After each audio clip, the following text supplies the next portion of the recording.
kubakemura ubwo nizeye ko ikiryagize nawe niba ntacyo urakora ngo dore kiliziya yacu.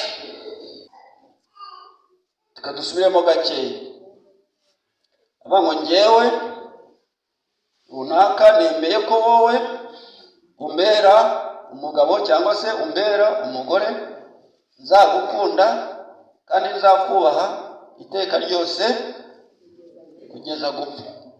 Warangiza ukamubwira uti runaka akira iyi mpeta nkwambitse, ni ikimenyetso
ariko wowe uzi icyo uri gukora urimo uzanagumamo. Niyo mpamvu rero mwaje mu miryango y'Isiyo Gatolika, mwaje muzanwe n'ibyo muzi, ariko wa wundi waje mu gihongere wasafiri ubwo ari umuririmbyi ngo nanjye reka njemo, ntabwo uzamaramo kabiri, nta n'ubwo uzanatura, ahubwo uzagenda weho uri kugenda mbese mu kigare nyine, kuko umuririmbyi mwiza ni wa wundi uzaririmba atanga inyubako, ibyo byose abikora. Reka mbasetse, hari umuririmbyi yararirimbisha misa, niwe wari uraririmba, noneho aza yakerewe, kandi yakerewe ni imvura yayaguye, none ageze hariya ku rugi rwa hariya agiye kubona abona hari undi uri kuririmbisha. Uzi ukuntu yabigenje? Yagiye kugama mu musarani, noneho padiri asohotse misa ati ariko ko ntakubonye byagenze biti? Ati burya wari ubizi padiri? Ati nijye wararimbisha, ati ariko kubera ko nakerewe, ati nta nubwo numvise misa, ati nagiye kugama mu musarani. Ati si wenda niba wawe urarimbisha iyo wumva misa? Ati kata, ati buriya none si padiri ko ari njye wararimbisha, nandicara mu misa abandi bari kuririmbisha, simfura tumeze mwese. Nta baririmbyi dusibaga misa, kandi kubera ko tutaturaririmba, mbese twaturaririmba mwamuraririmba, ariko kubera ko mutaririmbye mukagira gute mugasiba misa. Nta baririmbyi mumeze gutyo. Ejo ubwo tutararirimba ndaje mu misa, hari abo nje muraga nabo nkamubaza ariko je buriya nkunze no kubaza abantu ndiko wakerewe byatewe n'iki?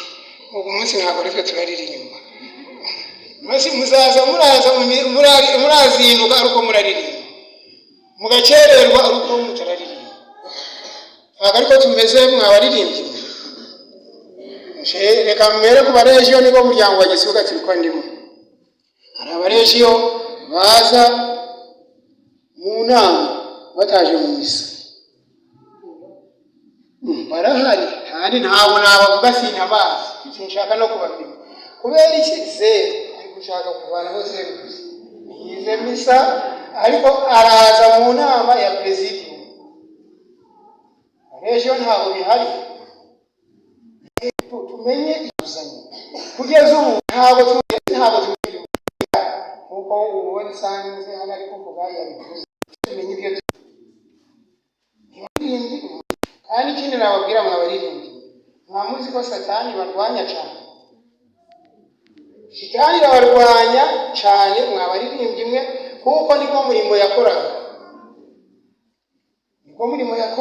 Satani ngo yarizi kuririmba cyane, yari ifite ngo yarimbaga amajwi ngo nibarangaye sinyaka.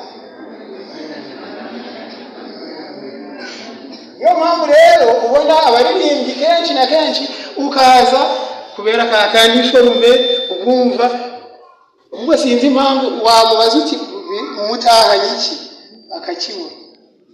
Wari gutegura indirimbo turaririmba yihe guca na guca yibereye muri ibyo. Mumenye ko Satani barwanya aho bibabwiye bibiba. Uzura bimenye uti umuririmbyi ariko urimo neza. Uno ni ikindi mbabwiye nubwo Satani barwanya ariko namwe mufite ibanga mwihari.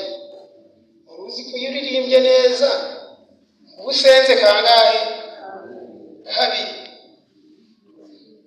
Rero iyo ntego muyihe uririmbe neza uzaba usenze kabiri. Abari mu miryango y'Igisuga Gatolika bose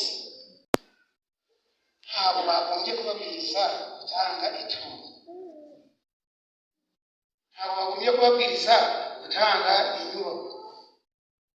Nzi ko ubwo umuryango w'Igisuga Gatolika yarangije.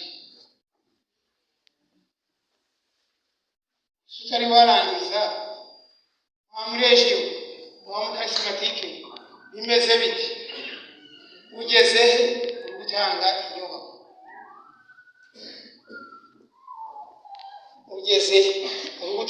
inyubako, ubwo wenda ni ukubakemura. Ubwo nizeye ko iki ryageze nawe niba ntacyo urakora ngo dore kiliziya yacu yubatse ntibashyiramo amakaro. Kiliziya yacu zikwirimo amakaro washyizemo iki se? Si ikibazo mwa bantu ikuzura nta n'akantu waba wakora. Washyizeho iki? Kiliziya yacu irimo amakaro washyizemo watanze iki?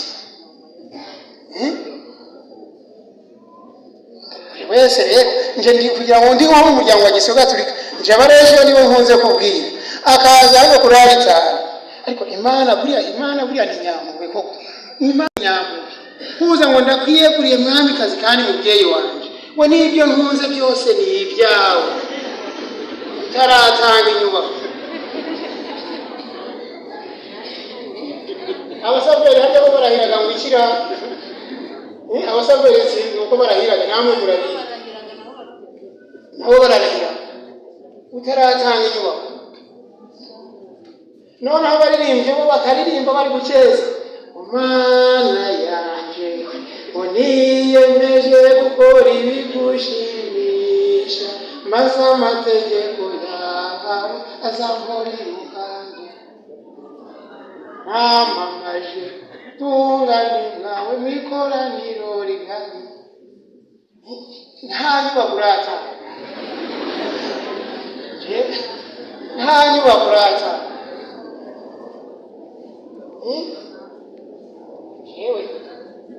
Si ikibazo se? Ni ikibazo. Ukaza ukaririmbira imbere y'Imana. Rega nibyo nababwiye, iyo uririmbye neza ubusenze kangahe kabiri. Buriya ngeze aho nazanira reka no kuririmba. Ndi umuririmbyi. Izo ndirimbo nkabona ndi gushindira nkabona mu gukeza ubundi wagombye kuririmba n'ibikurimo, wabona bitari ukiyoreye. Ariko nizere ko ntabwo bavuga ngo tuzaje muri penetensiya, ntabwo wagombye kwikoresha no muri penetensiya, ahubwo wagombye kurangiza komeza inzira watangiye we gucika intege. Ese warekeraho yemwe iby'inyubako ubwo sinabirangije ra ntabirangije. Ubasigaye rero twebwe twaje mu miryango ya Isibo Gatolika, ariko buriya abarayiki nimwe barayiki, ubundi abandi ntirirwe ndabwira abandi mukoze ibyo Kiliziya ishaka, Kiliziya yacu yaba nziza, yakubakwa, nta n'icyawe ntacabe. Ahubwo noneho turebe twikosore, turebe aho biri gupfira. Mbese muzi ko turi muri yubile, insanganyamatsiko y'iyubile indi bayitubwire, Safari yitubwire kandi agutunguye pe.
twongere duhaguruke gatoya.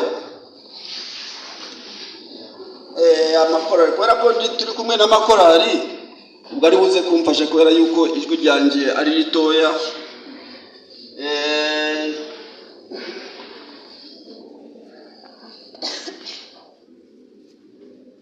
Ngiye kuririmba indirimbo ya Roho Mutagatifu kugira ngo tumuhamagare aze adufashe kumva neza igihe turimo cya Yubile, kumva ibyo Uhoraho aduteganyiriza muri iki gihe. Korali yiteguye ni iyihe? Zose uvuze ngo zose ni gahunda atandatu ngo yiteguye kuko avuze ngo zose.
Kuri mwebwe yavuze ngo ni Yubile y'imyaka, Yubile y'amavuko, hari Yubile.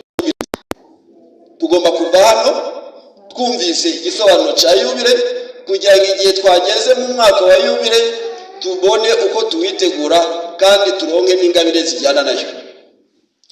Igice cya kabiri turavuga kuri uriya munsi w'impuhwe, kuko iyo ari umwaka wa Yubile havamo umunsi umwe, uwo munsi ukitwa umunsi mutagatifu, umunsi w'impuhwe. Kuri icyo gice nituhava turavuga ku mwaka noneho w'impuhwe, umwaka w'impuhwe. Muri Bibiliya twabyumvisemo, abakurikiye babyumvise, ubwo murambwira uwo mwaka ni wa kangahe. Hanyuma ikindi gice turi buze kuzirikana ni umugisha utangwa muri uwo mwaka wa Yubile. Ese imigisha itangwa ngiyi turayisanga hehe? Ese koko hari imigisha itangwa mu mwaka wa Yubile? Hari imigisha itangwa ku munsi wa Yubile? Irahari. Turaba hano tubyumvise niba hari cyangwa se n'ibidahari, ariko byo irahari. Nicyo turi buze gucura, ahubwo ni igice gikurikiraho ni umuvumo w'Uhoraho. Buriya abantu twirirwa hano nk'uko turi hano nk'abagize imiryango ya Gisiyo Gatolika, amahuriro, amatsinda y'abasenga, amakorari, hari imigisha turonka mu mirimo dukora, ariko hari n'umuvumo ushobora kutugeraho iyo tutakoze ibyo dukwiye gukora. Abavandimwe bambanjirije hari ibyo bavuze, ariko nanjye ndagira ibyo nongeraho. Turebe n'icyo Bibiliya idutegeka, icyo idusaba, kuko ibigaragara muri Bibiliya abakunda gusoma ijambo ry'Imana barabibona, kandi abahanga mu kwigisha ijambo ry'Imana batubwira ko iyo watandukiriye utagisoma Bibiliya kandi uyifite, burya sekibi iba yagufashe, iba yatangiye kugukurura amatwi utabizi, ntabwo wowe ubibona, ariko uyu ni umwanya wo kongera ngo twongere twivugurure, twongere tumenye icyo ijambo ry'Imana ridutegeka, kuko iyo ijambo ry'Imana utarisoma ubwenge buragabanuka, ubwenge buba bukeya. Hanyuma indi ngingo turi buze kuvugaho, turavuga noneho ku mpuhwe za yubile iyi ngiyi turimo, turi buze kuvuga impuhwe zayo. Ese tugeze he tuzishaka kugira ngo uwo mwaka utadupfira ubusa? Nibyo bice turi buze kuganiraho. Amakorali rero muritegura kumfasha, kuko ni ikiganiro gisa naho ari kirekire gatoya, kugira ngo kitaza kubarambira, tuje ducishamo akanya turirimbe, twinanure, twongere tuzirikane, kugira ngo tugire icyo ducura kuri uyu munsi. Ngiye gutangira iki kiganiro. Mu ntangiriro turasoma mu gitabo cya mwene Siraki, umutwe wa 16 guhera ku murongo wa 24 kugera kwa 25. Mbere yuko masoma, abafite Bibiliya mube murarebamo, murebe aho iryo somo riri. Umukristo uwo ari we wese, aho aba ari hose, agomba guhora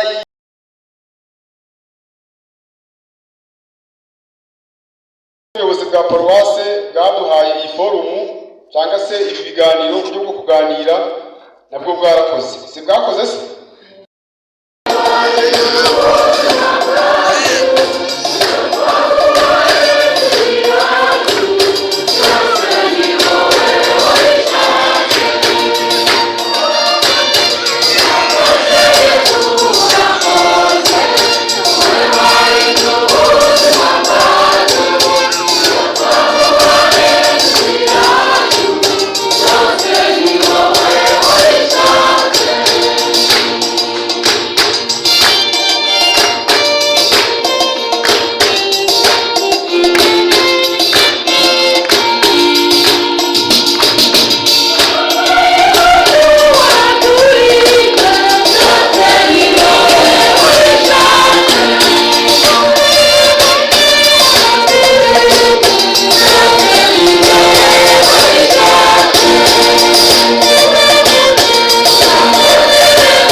duhamagara watuwe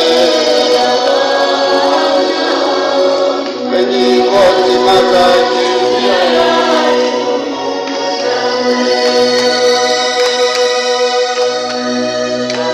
tugana Imana yubaki